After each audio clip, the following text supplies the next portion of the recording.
coup, c'est à moi. Et en fait, je les ai tellement écoutés que je sais plus trop ce que je dois dire. Mais je vais raconter vite fait pourquoi Impulsion a existé. Ceux qui sont dans la salle qui me connaissent savent que quand j'ai une idée, en général, je vais la faire tout de suite. Et après, je vais réfléchir pour savoir si c'était une bonne idée. Il y a mon frère, il sait très bien que je suis comme ça, parce que je vais toujours tenter des choses, me jeter un peu, et on verra si ça passe ou ça casse. Je m'en fous en fait, je vais juste essayer. Et Impulsion, c'est exactement ça, c'est que j'étais invité au Mexique, du coup, j'ai voyagé quand même, avec Iron Modified pour un séminaire, et j'écoute Adri parler, ensuite il y a un autre intervenant, et je me dis c'est ouf parce que en fait j'aime trop ça, j'aime trop les conférences. Je passe ma vie sur YouTube à regarder soit des trucs d'astronomie et des étoiles, soit des conférences TED qui parlent de business et d'autres choses. Et je me suis dit ben, pourquoi on ne le ferait pas en fait, pourquoi je ne ferais pas une conférence. Donc je rentre en France, je vois mon équipe chez Upper Nation et je leur dis on va faire une conférence tel jour. Ah d'accord, ok. Et qui va intervenir? Bah c'est bon, il y a Adri, j'aime bien ce qu'il dit, c'est lui qui m'a donné envie de faire la conférence et il est chaud donc il va venir. En plus c'est gratuit. Et il y a John qui fait des résumés. Ah oui, parce qu'il dit qu'il va pas à l'école, mais il fait des résumés de livres sur son Instagram. Et du coup John fait ça et je me dis ben c'est parti, John il a des trucs à raconter et j'aime bien ce qu'il pense aussi. Donc ben, John va intervenir et puis moi j'ai envie de raconter des trucs donc je vais intervenir. Et franchement à aucun moment j'ai douté. Sauf là, il y a 30 secondes, avant que John finisse, où je me suis dit, pourquoi je vais parler en fait? Pourquoi je n'ai pas trouvé quelqu'un d'autre qui dira mieux ce que moi je vais dire? Et ben, ça fait un peu partie de ce truc-là. C'est qu'en fait, on s'en fout que je sois très bon ou pas pour parler devant tout le monde et exprimer ce truc-là que j'ai à vous dire. Si vous avez un truc à dire, un truc à faire, partagez-le. Créez du contenu sur ce que vous êtes, sur votre marque. Encore une fois, on revient sur les deux sujets précédents, tout est lié. Et donnez-vous à fond là-dedans. Peu importe, encore une fois, si vous n'êtes pas le meilleur, vraiment on s'en fout. Vous aurez toujours une place à vous faire, peu importe le secteur. Là, il y a plein de gens que je connais qui ont des boîtes. Il y a des salles de sport, il y a un mec qui vend des voitures qui était flic avant. Et franchement, elle marche bien ta boîte, t'es content, on est d'accord? Et il s'est fait sa place alors qu'il y a plein de concessionnaires partout. Et lui, il a monté une boutique à Dessines, pour ceux qui connaissent. Et maintenant, il a éclaté, il explose et il en ouvre une deuxième. Vous aurez toujours une place à vous faire, quoi qu'il arrive.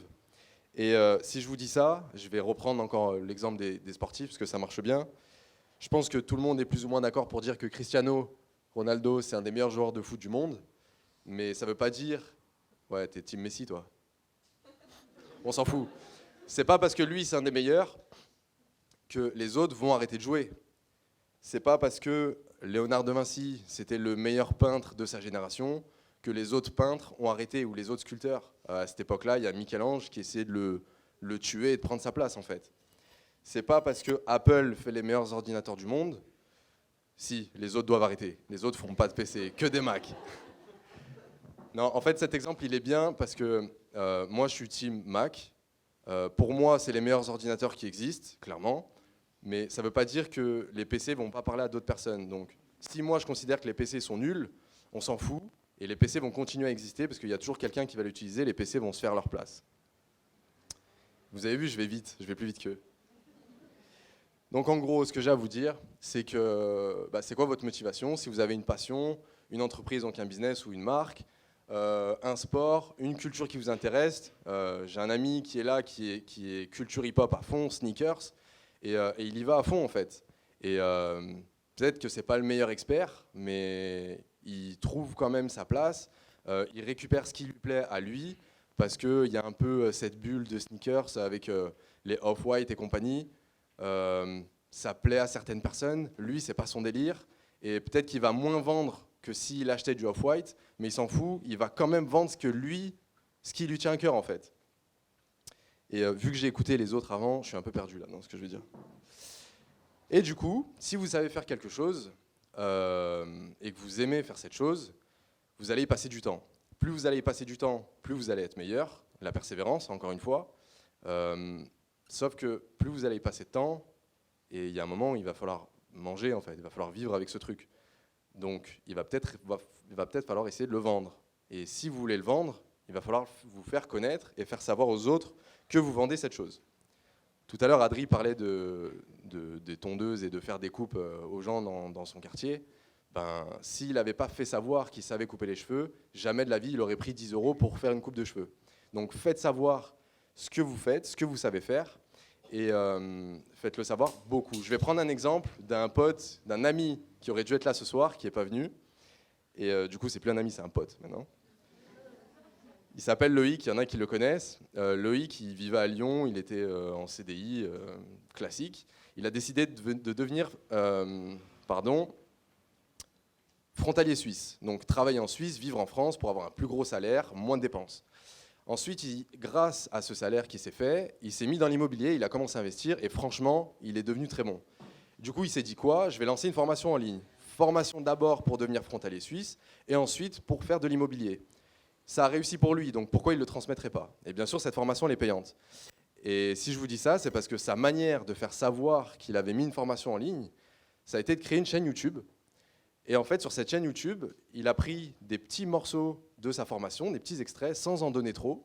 Et il fait des petites vidéos de 2 ou 3 minutes qui donnent envie, en fait, qui montrent que devenir frontalier suisse, c'est peut-être intéressant. Ah, acheter un immeuble de rapport, c'est peut-être intéressant. Et il ne vous en donne pas trop, juste un peu pour vous chauffer. Et à la fin de ces petites vidéos de 3 ou 4 minutes, il vous redirige vers sa formation qui est payante. Et ça, c'est génial, parce que du coup, si le pitch est bon, si ça vous plaît et que ça vous tente, et qu'en plus, vous avez l'impression qu'il est bon dans son truc et qu'il vous l'apprend bien, bah, il y a un moment où vous allez la payer, en fait, cette formation. Je prends un autre exemple. Je connais quelqu'un ici qui bosse dans une salle de sport. Vous avez une belle salle de sport, une belle enseigne, c'est propre, vous avez des bons coachs. Mais en fait, à Lyon, il y en a 60.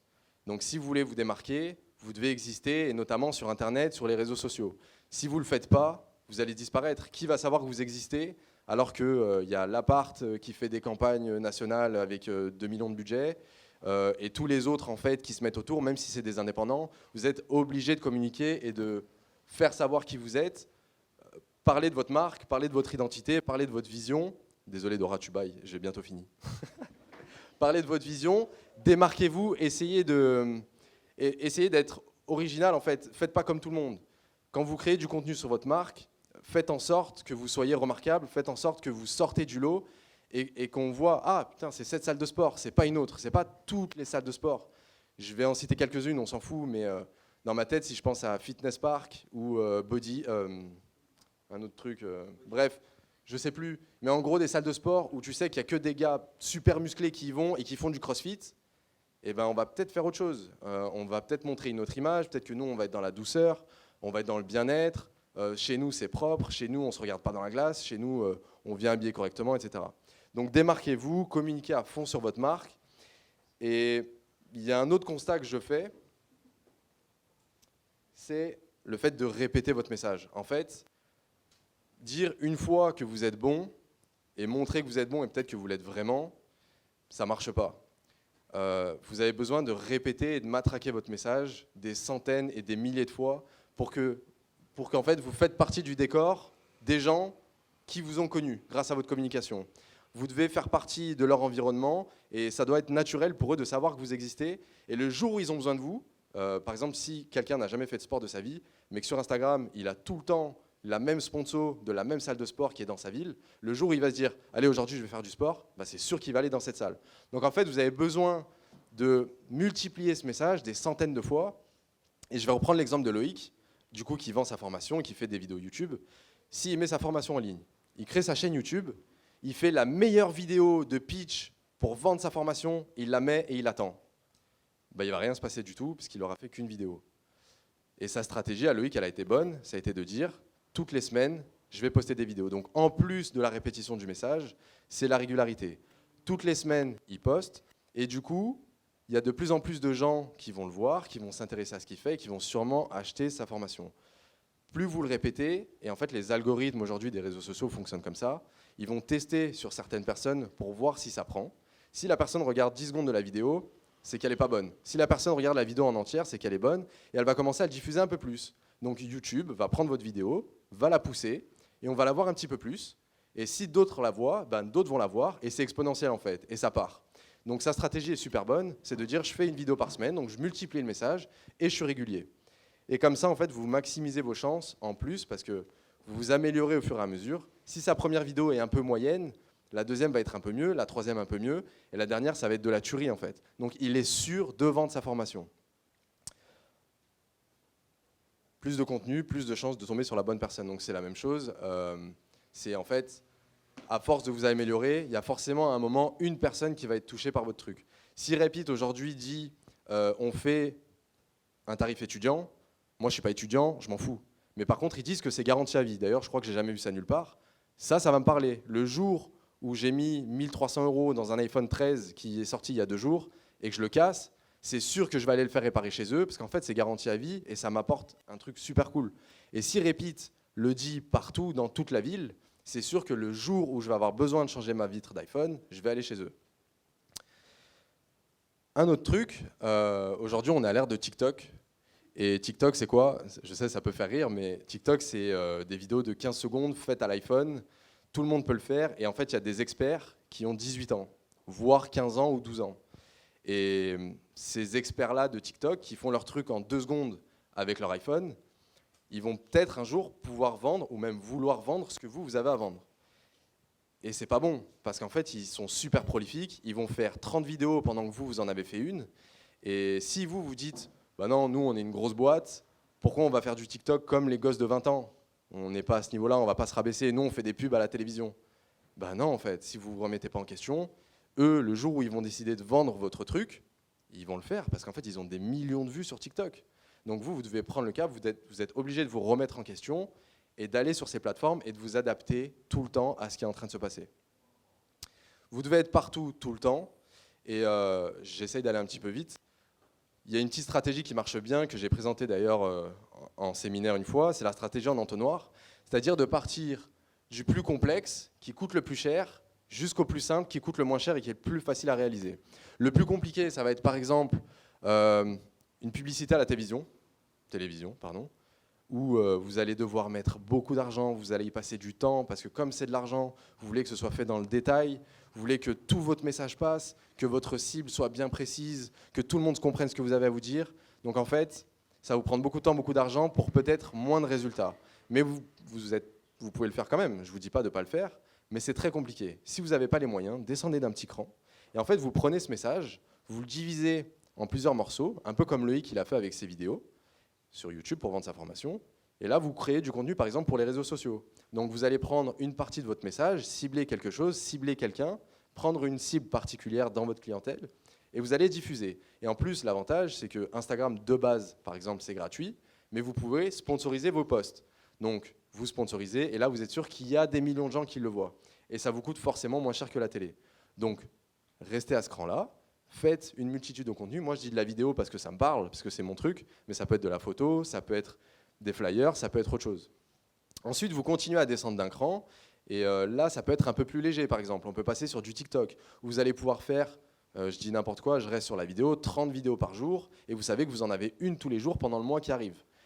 Et du coup, vous êtes un peu partout, vous ancrez dans l'esprit des gens, et plus vous serez ancré dans l'esprit des gens, plus vous allez faire la différence, plus vous allez vendre, en fait. Et c'est un peu le but. Si vous avez une marque, si vous avez besoin de vivre avec votre entreprise, faites-le savoir, soyez présent partout et ça va marcher. Il y a un autre truc qui est important, c'est le buzz. Il y en a beaucoup qui cherchent le buzz ou qui se disent « ouais, il y a un jour, il faut que je buzz ». Parce que accéder à la célébrité ou au succès du jour au lendemain, c'est grave cool. Mais un jour, j'ai entendu une phrase, c'est un mec qui a dit « j'ai mis 10 ans à devenir riche du jour au lendemain ». Et ben, le buzz, en fait, c'est exactement la même chose. C'est que pour le créer, il faut aller le chercher. On ne peut pas créer un contenu sur la plateforme qui va bien, la plateforme du moment, et dire je le laisse, on va voir s'il vit, s'il existe, et il va péter. Je vais mettre une vidéo sur TikTok, je suis un danseur, je suis un peu meilleur que les danseurs qui font leurs vidéos à 2 balles, et je vais voir. Moi, je pense que ça va prendre parce que je suis meilleur. Ben non, pas du tout. Les gens qui font des vidéos à 2 balles, ils en font 10 par jour, donc forcément, ça va mieux marcher que vous. Vous êtes obligé de multiplier le contenu pour aller chercher cette petite place que vous allez vous faire et peut-être espérer un buzz. Si vous voulez buzzer, travaillez en fait pendant 2 ans et il y a un jour où ce petit truc-là va péter et forcément, votre entreprise va péter. Pour plus ou moins finir et conclure, je me suis rendu compte de ça hier et je me suis dit que j'aimerais bien faire une vraie phrase et que ce soit écrit citation genre Walid Boukabache. Plus vous allez communiquer et bien communiquer, plus vous allez décrocher des gros clients, donc des plus beaux contrats, et plus vous allez décrocher des gros contrats, plus vous allez vous surpasser, vous challenger, parce que vous serez obligé d'assurer. D'ailleurs, vous avez fait une promesse avec votre communication, il faut la tenir derrière. Si vous êtes nul, c'est mort en fait. Et si vous ne cherchez pas à communiquer et à voir ces autres clients, il y a un moment où vous allez rester au même niveau. Moi, par exemple, je parle aussi pour moi, mon entreprise a beaucoup fonctionné avec mon réseau aux gens que je connaissais. Sauf que si je m'étais arrêté là, il y a un moment où je serais resté au même niveau de contrat, au même niveau de rémunération, par exemple, et ça aurait créé une frustration de ouf. Moi, ça m'aurait saoulé, je pense que j'aurais changé, ça aurait saoulé mon équipe, et on aurait en plus fourni du mauvais travail, parce qu'il y a un moment où tu t'ennuies, tu n'as plus envie de faire ce truc, t'arrêtes. Alors que si tu communiques beaucoup et que tu vas chercher ces contrats qui te font plaisir et qui te font challenger, tu vas devenir meilleur. Donc ça rejoint un peu aussi ce que tu disais tout à l'heure, vraiment aller chercher pour devenir meilleur. Et je ne peux plus passer de slide parce que j'ai plus de batterie, mais en gros, le dernier truc que je peux vous dire, c'est maximiser vos chances, créer du contenu, communiquer à fond, diffuser votre message, soyez sincère avec et devenez indispensable. Merci.